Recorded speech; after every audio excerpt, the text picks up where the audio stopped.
would definitely take 4 or 5 days of full-time work to be able to go through those tags and sort them.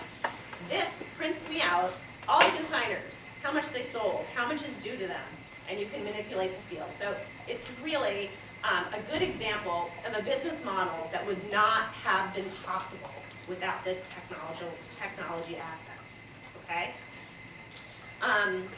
Anyhow, so that was the first thing on my list to do. How do I do it? How am I going to figure this out? I don't have the manpower to set this up. I don't have the manpower to track the sales and write the checks. So this was step one, and it made my life really easy to be able to manage this. This also is my overview screen. It shows, this is a mock sale, but it shows how many sellers do I have. I have 42 sellers. How many is my max that I have? You can also, I selected that people can volunteer if they want to increase their percentage. The take for me is 50-50 between the consignor and me. And I said, you know, if you want to volunteer for a 4-hour shift, you can make 55% of your products. And if you want to volunteer for 3 4-hour shifts, you can take 65% of it. It's really kind of a fun thing to come and help people shop, set up. So this allows me to manage everybody's selection of volunteers. And this down here, again, is the check-in that I mentioned. So everyone has to select a check-in time to come to the sale. So this, again, think back to the technology aspect. None of this would be possible without a lot of time if this wasn't at everyone's fingertips. And again here, this is kind of the field I was telling you about. I can look through, okay, these are my consigners. This is how many items they've put in. This is when they signed up to consign. So it's a really nice, great tool for managing this. Okay, so the next thing, obviously, is how do I advertise the sale? What's important? Because it's great to have all this product here, but if nobody comes, it's not going to sell, and then the consigners aren't going to be happy because nothing sells.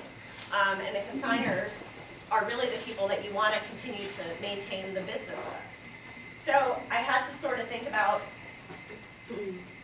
what's important for me. So obviously, creating a Facebook page was essential, and this has been a great opportunity to network with people, to expand the web of people that are touched by this. Facebook also, I utilize their advertising, which was a great tool. You can actually sign up for however much you want a day, and that can pay you for certain likes, and you actually get good quality likes for people around you. The other thing we did is newspaper advertising. You know, here's an example of newspaper advertising we did for local ads. Now, this obviously, not as many people read newspapers, obviously, as they do in the past, but considering the market that I was appealing to, which some of them are older ladies, they still do read the paper every day. And sure enough, when we get people in the door, we always ask them to sign the book and how do they hear about the sale, and a good chunk of people really still hear from newspapers. So it is still a viable marketing strategy for us. This is a copy of our rack card. This also has been really critical. When people come, I give them a handful of rack cards, and I still drop them at Starbucks or the grocery store or wherever, and we get tons of these rack cards back. This is from the fall, this is from actually last spring sale. But this is a great way to kind of coordinate the marketing, make everything look consistent, try to get people here on the back, which is not shown. It kind of tells people what it is, because with a lot of this, there's a learning curve with what the sale is. There isn't really anything like it. So you really want to educate the customer. And that's the benefit of the website, using the Facebook and the collateral cards to really educate the customer on what it is. Okay. So like we talked about, so I had to check off the advertising, had a strategy there. I figured out the system. Okay, I've got that. Now back to the space. Where am I going to do this? What am I going to do? How many products am I going to get? I don't know. So what I did the first time is I rented a conference room in a hotel, because I figured it's affordable. It's, I think, the right space. I'm not sure, but I think it'll work. And again, most consigners are last minute. I don't know if any of you guys are last minute people, so I pretty much never know how much inventory I'm going to get until the week before the sale. So there's no big sense in planning the categories, but one thing that system, again, does allow me to do, which I wouldn't be able to do without the digital aspect, is right before the sale, I can go in and see how many dresses do I have? How many pants do I have? How many shirts do I have? So what I was able to do with that is create a floor plan. And this is the kind of thing that you would do in any typical assistant buyer job that you're going to have, or really any opening level retail buying position, is create floor plans off of what you're going to have. I rolled together and said, okay, just general logic. On a T-stand, how many can I fit? On a rounder, how many can I fit? How many do I have? How do I merchandise this so it's aesthetic for people to shop and flow? So this is an example of the floor plan that I created in the beginning, which is, the changing room space. I had some sponsors at the events. Sweaters would cover a rounder. I was going to need 2 for skirts and shorts so that when the customers came in, they were looking at the right product. This, I guess, must have been for the spring sale. But, you don't want spring sale to come into sweaters, heavyweight sweaters and jeans. You want them to come into dresses and shorts and skirts. So that was a really a helpful tool and something that you will do a lot in your career when you think of. Because what's going to constantly happen in beginning retail is you're going to have to find a space for everything on the floor that you're buying. That's the fundamental. Okay, so that was critical. And I think, like I mentioned before, one thing I quickly learned is this was not enough space. So, and the other thing I had to do, obviously, is acquire the racks. So that was a process, too. Do I rent the racks? Do I buy the racks? What kind of racks do I have? So that ended up working well for me, too.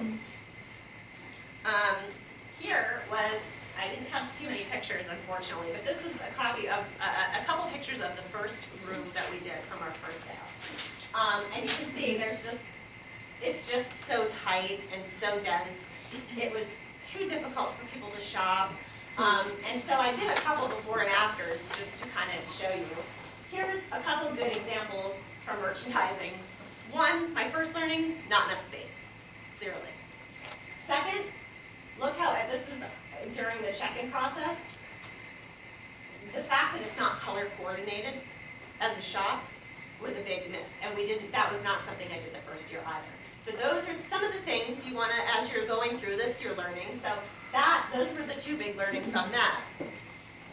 Again, you can see the opportunity you would have had by merchandising them by color and by size. Here's the second example. This was the first shoe area. We didn't have anywhere to put shoes. We didn't know how many shoes we were going to get. They're just a mess like that. Who's going to shop like that? It's not conducive for the customer to shop.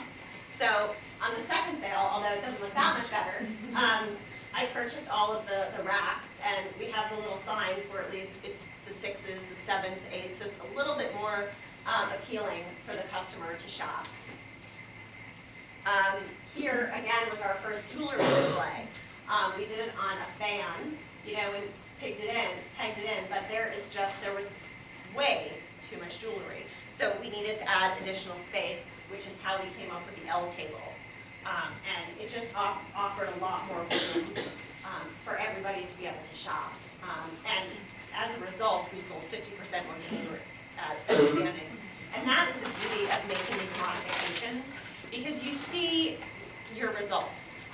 It's difficult to pour. Oh, the other thing we did is the first sale is all the jewelry was in Ziploc baggies, which was not compelling to the customer to shop. So as it progressed, we asked everybody to just safety pin the tag onto it, which made it a little bit more compelling. Here's a couple of the Facebook ads that we pushed out for everybody to kind of get a teaser of the things that were going to be at the sale, which we found very compelling. A lot of the people, when you put it on Facebook, and I updated the Facebook pictures throughout the sale period, I would put the picture up, and the next morning, people would be in there, I want that exact item. So this really helped kind of push the items. Here's some of the examples, and again, I can't really emphasize the beauty of this shopping because you're competing against 99 different people's pricing strategies. So it's just so fun, as you can imagine, to go into a store and get a pair of True Religion jeans for $10 when the pair right next to them that's like almost identical is $60 or $70. which obviously is still considerably better than getting into the store. So, and again, kind of focusing on the green element, it's a great opportunity because so many of these things are either new or haven't been worn. I also network with a lot of stores. Sometimes it's all brand new products straight from stores that they're trying to liquidate as well. Here was a great find from our last sale. We actually cleaned out a woman's estate, and this was her Yves Saint Laurent vintage silk blouse. And she had, I think, maybe 65 or 70 cashmere sweaters, and all of them that I think they were all under $28 or $30. So it's a really fun, maybe that was a little bit more way, but it's a really fun way to really get into people's closets. Here's some examples of stuff from the last sale. These were great. I mean, these belts I think originally went for I think either $35 or $40. They were all like $10 and $12. Here's a sample of our spring handbags one time. This again is an opportunity, although this looks pretty good here. I added a fixture for handbags so that it was a little bit more compelling for people to shop, and we color coordinated that as well. But here, this was a store that closed in Boston, and they gave us all of their old handbags. So I think on that particular sale, we might have had, I don't know, 300 or 400 handbags, and most of them brand new. So that was really fun. Here's our shoe area. The other big opportunity when I expanded into the big space, I didn't have a really good picture, but this kind of gives you the idea, is you see on the first few pictures, it's just tons and tons of racks of clothes. And you sort of have to have a mindset to be able to go and go through the racks. I purchased a couple sales ago these grids, which really elevated the experience in the shop. And by showing outfits, people really that didn't have as much of a creative angle for how to put together an outfit. In my experience from retail is people would bring you in the catalog or whatever and say, I want this right here. Don't change any. And I'd be like, oh, come on, don't you want to change the pants or change the top and make it your own? Most people don't want to do it. They want to buy exactly what you're showing them. So by instituting this, I did find that people would come in and buy outfit for outfit exactly how you had it merchandised. So this was a good example of how you could really elevate the sales by just showing things differently, which is kind of what we were talking about as well.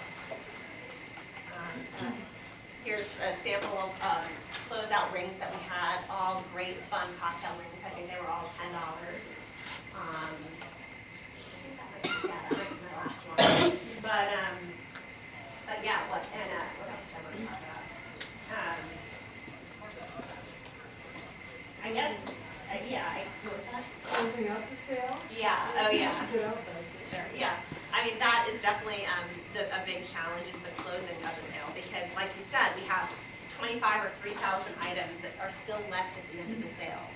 So we actually go and sort by person because the people's vendor number are on the ticket. We'll go through, and so people will be able to come back at the end of the sale and say, okay, I'm vendor one, here's my pile, with things that people chose not to donate. So that turns out to be quite a long process and laborious. And again, like I mentioned, maybe a third, I would say, of our product is donated. So that's great as well, that we're really helping the local areas as well. And then the final thing that I had a note to talk about is, on my list, is how do you process payments? Because nobody really shops with cash anymore. And if you did just offer cash and checks, you would have a significant decrease in sales. So that was a real opportunity to kind of figure out how to maximize, because you don't want the big investment in the machinery if you're only going to be doing it a couple of times a year. So the first few sales I worked through PayPal, which was great. But then as the introduction of Square came, that was a great new opportunity to really make the checkout process a lot easier, and it's just a great tool for small businesses to really maximize their sales and make a nice, easy process. So, the first year, just for example, I've kind of talked you through many of kind of the learnings that you go through. And just to kind of give you a relationship for that, the first year in sales, I did about $25,000. And I had a good chunk of learnings to make. So in the second year, the sales grew 50% by making those changes. And we did over $35,000. This year, I'm looking to do, probably another 30% increase and do over 50 grand this year, which is great. Now, it doesn't sound like a huge number, but you remember, I only open a shop 8 days a year. So a lot of people probably do that all year and generate that amount of sales income. So it is, at the end of the day, a nice way to really drive a little bit of extra money in, to still feel, think of all the lessons you learn when you start a new business, and there's so much room for opportunity of expansion. This is one sale, one location, twice a year. There's so many additional ways to expand that beyond, and it's really fun to think about that opportunity that lies ahead. So, that all being said, I still have a spot for an intern for spring. So the sale, and pretty much every sale in the last year, I've had an intern from URI come and assist me. And that really has been someone that was able to be there the whole duration of the sale. And then I usually ask for a commitment of a day or so beforehand to come and give flyers, to learn how to check people in through the inventory system, maybe set up someone. So the sale this year is May 15th through the 18th. It's in Newport. There's free parking. So you can talk to Dr. Welters if that is something. I know it's graduation weekend, but some of you I've heard were juniors in here. But it's really a fun weekend. It's a great opportunity. The interns in the past have really spent a lot of time on the floor doing setup and really adding a lot of value. They've tried to re-merchandise, maximize the pay surface. Since this specific year is focused on the digital technology, that might be an interesting angle to take as well. So it's just a fun 4 days. And if anybody's interested in, again, you can talk to Dr. Welters. But let me open up for any questions.